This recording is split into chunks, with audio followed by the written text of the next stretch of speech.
Les plus admiratifs diront qu'elle a révolutionné le monde de la mode.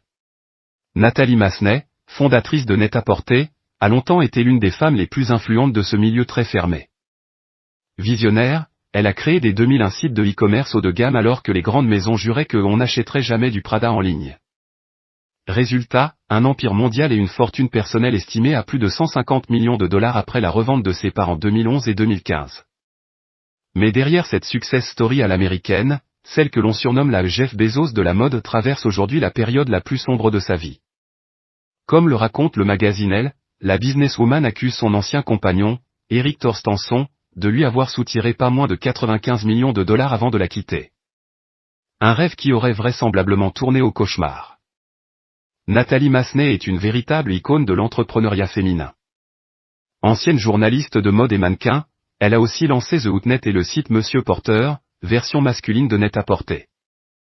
En parallèle, elle a dirigé de 2013 à 2017 le British Fashion Council, l'équivalent de notre fédération de la haute couture, où elle a porté la Fashion Week de Londres au sommet.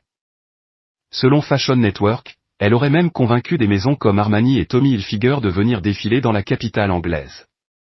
En 2016, la reine d'Angleterre l'a même nommée dame de l'ordre de l'Empire britannique, l'un des plus grands honneurs du pays.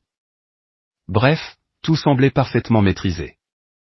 Jusqu'à ce qu'un certain Suédois entre dans l'équation. Lorsqu'elle rencontre Erik Torstensson en 2011, celle qui est amie avec Victoria Beckham vient de divorcer de son mari, un Français avec qui elle a 2 filles. Lui est un jeune entrepreneur ambitieux et charmeur, de 13 ans son cadet.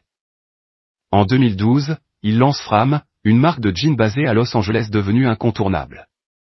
Selon le Wall Street Journal, la marque aurait généré plus de 200 millions de dollars de chiffre d'affaires en 2024.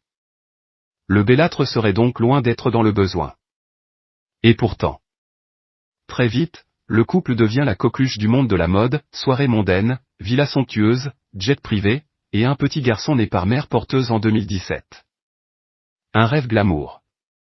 Du moins jusqu'au 23 août dernier, lorsque le Daily Mail révèle que Nathalie Massenet a déposé plainte pour fraude, tromperie intentionnelle et préjudice moral contre son compagnon. D'après les documents cités, elle l'accuse d'avoir mené une double vie, usage de drogue, recours à des prostituées payées jusqu'à $500 de l'heure, liaisons multiples et mensonges répétés. Mais surtout, la femme d'affaires affirme s'être fait dépouiller de 95 millions de dollars pour financer le train de vie extravagant de son compagnon. Une somme qu'il lui aurait promis de rembourser avant de disparaître, la laissant, selon elle, à court d'argent avec un enfant à charge. Dans le milieu, certains anciens proches n'ont pas hésité avant de cracher leur venin. Elle a divorcé, a rencontré Erik et est soudainement devenue méconnaissable, confie l'un d'entre eux au quotidien britannique.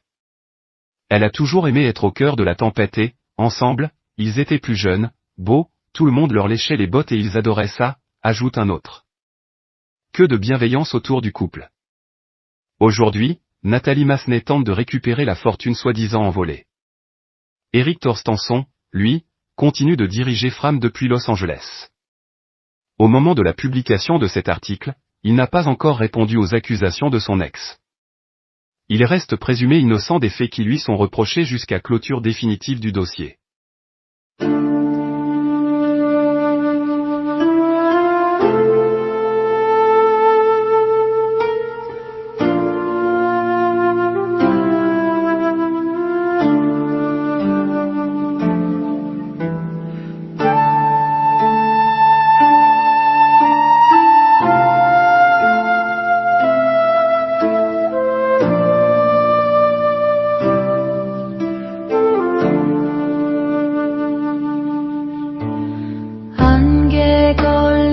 산자락에 묵은 근심 내려두고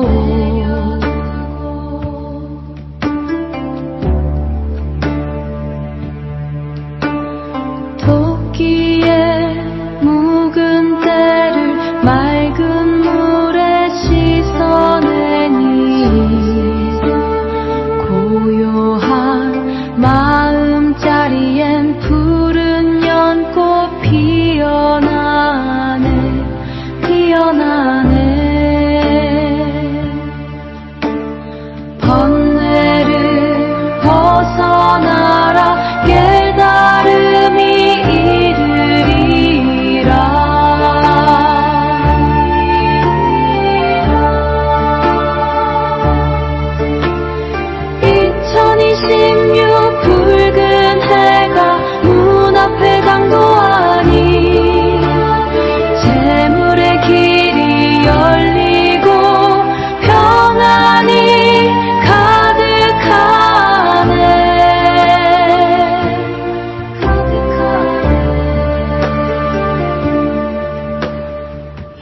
욕심을 비워내면